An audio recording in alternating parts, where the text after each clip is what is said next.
Bienvenidos, bienvenidas a mi canal de YouTube. Hoy vamos a hablar sobre un tema que muchas veces no se pone en agenda, pero que afecta la vida de un montón de personas, no solo en nuestro país, sino a lo largo y a lo ancho del mundo. Vamos a hablar de la conexión entre los modelos sociales de masculinidad y las discapacidades. Como bien venimos trabajando en este canal, los varones también tenemos género. Es decir, que existen pautas, conductas, reglas sociales que nos dicen cómo tenemos que ser y comportarnos los varones. Sin embargo, eso no hace que seamos todos iguales y tampoco implica que muchos varones podamos resultar víctimas de distintos actos de violencia y de discriminación en virtud de las pautas hegemónicas que caracterizan aquellos modelos sociales más valorados de la masculinidad. Esto es lo que en el campo teórico se conoce como el modelo androcéntrico, es decir, aquel que describe alguna de las pautas hegemónicas vinculadas a estos modelos sociales de masculinidad. ¿Cuáles son esas pautas hegemónicas que describen a estos varones? En primer lugar, la heterosexualidad. Es decir, que los varones heterosexuales son socialmente más valorados que otros que, por ejemplo, pertenecen a la población LGTBIQ+. Pero además de la heterosexualidad, también resultan socialmente más valorados los varones adultos, los varones occidentales o blancos, los varones alfabetizados, propietarios y los varones sin discapacidad. Es decir, que la discapacidad se constituye como otro condicionante de poder que explica el ejercicio de violencia y de discriminación en virtud de estos modelos sociales de género o de masculinidad socialmente más valorados. Si te parece que no hay una conexión entre estas dos categorías, mira este video. Son seres humanos que merecen todo nuestro respeto, como los rengos, como los ciegos, como los sordos. Son pequeños sectores de la sociedad que tienen que ser reconocidos claramente. Ahora, no sé por qué hay que darle un cargo público por ser travesti. Si eso pagamos nosotros.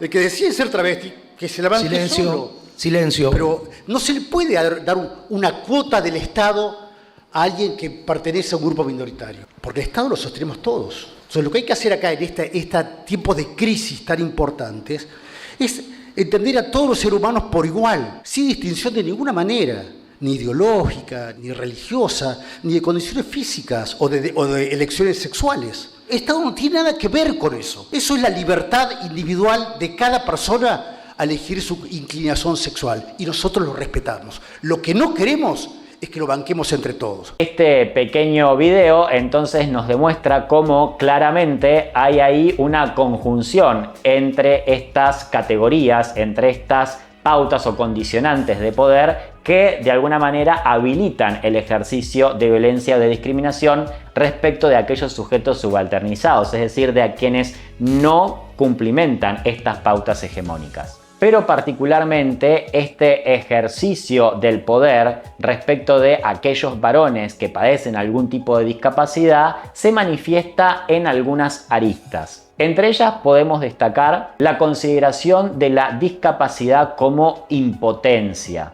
Es decir, aquellas personas que padecen algún tipo de discapacidad, ya sea mental, ya sea física, son vistas como personas que no tienen esa potencia exigida para ser reconocido como varón. En consecuencia, son menos machos, son menos varones. En segundo lugar, y en estrecha vinculación con esta cuestión de la potencia, también los varones con discapacidad presentan o exhiben una limitación en cuanto al ejercicio de la sexualidad. Generalmente se los infantiliza y de esta forma se reduce su condición de varón, en tanto y en cuanto no pueden ejercer libremente, no pueden desarrollar plenamente el ejercicio de su sexualidad, el desarrollo de actividades sexuales. Y por último, también se manifiesta en la construcción de esa propia identidad, de esa propia subjetividad desde lo abyecto, desde ese plano de subalternidad, desde esa mirada cargada, si se quiere, de desprecio por parte del otro.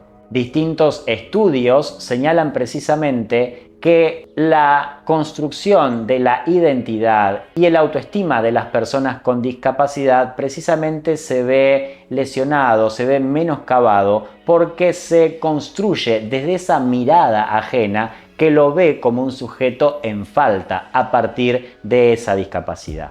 Recordemos que en nuestro país la Ley 26.378 ha aprobado la Convención Internacional sobre los Derechos de las Personas con Discapacidad, que exige que el Estado implemente acciones positivas que permitan que estas personas puedan ver plasmados en la práctica los derechos que les son reconocidos, es decir, ese plus de derecho que necesitan para poder ejercer en plenitud sus propios derechos. Para poder ejercer en plenitud esos derechos, es necesario entonces que desde el Estado se pueda reconocer esta conexión intrínseca que existe entre los modelos sociales de masculinidad y cómo las pautas hegemónicas asociadas a estos modelos impactan de manera directa en la vida de los varones con discapacidad. Y por supuesto también es sumamente necesario que no se retrotraigan las políticas desarrolladas hasta la actualidad, sino que, tal como impone el derecho internacional de los derechos humanos, se avance de manera progresiva